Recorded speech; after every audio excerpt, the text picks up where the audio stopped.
Well, yesterday we were listening also to the defense minister of Ukraine, and actually it was quite painful to hear all the promises that they have been given. And he was referring to, Ukraine had nuclear weapons, and they were persuaded that give up your nuclear weapons, destroy your nuclear weapons, and we will provide you security guarantees so that Russia would never attack you again.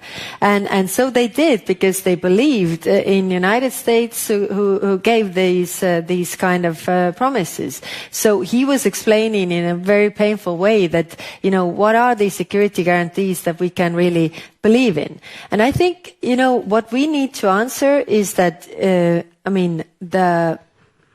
the security guarantee that is the strongest and that really works is a NATO membership. And it's actually also the cheapest security guarantee, because it really deters Russia. Now, when it comes to, that this is off the table, that it was said, then we need to answer the questions that what do we really mean? And every 27 countries or whoever is supporting Ukraine needs to answer that question. If you say we give you security guarantees, what do you mean? Are you willing to send your troops on the ground? Are you willing to provide, capabilities and ammunition? And if so, then in what amount, so that it would actually deter or any future wars and conflicts? So, these are the questions that need to be answered by all the supporters or security guarantee givers.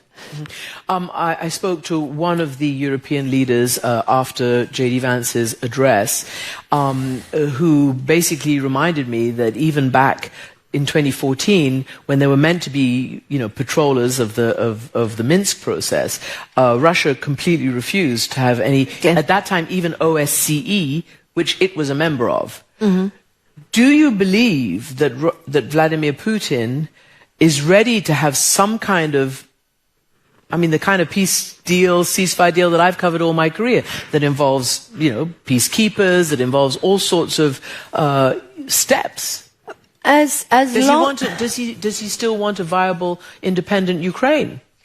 No. He has been very clear in his goals. Ukraine doesn't exist, and they want to take over the whole of it. They also want to rewrite the security architecture of Europe. So these are all the things that they haven't stepped back from. So, of course, the promises that they have given under Minsk agreements, they haven't kept the promises. They haven't kept their side of the agreement. So my question is, what makes us believe that they do this time?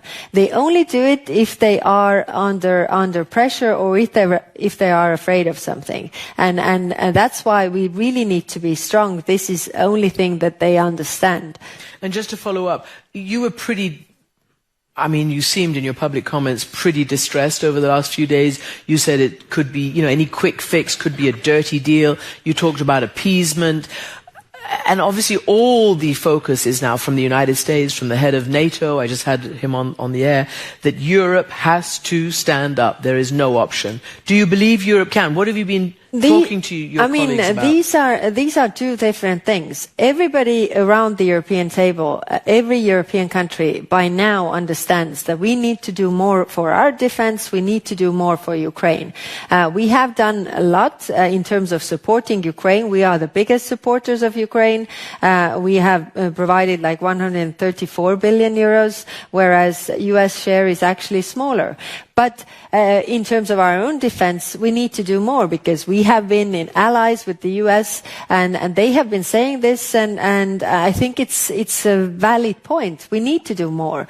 But the other topic on the side is the war that is going on right now, and whether you are offering to the aggressor everything he wants and something on top of it as well.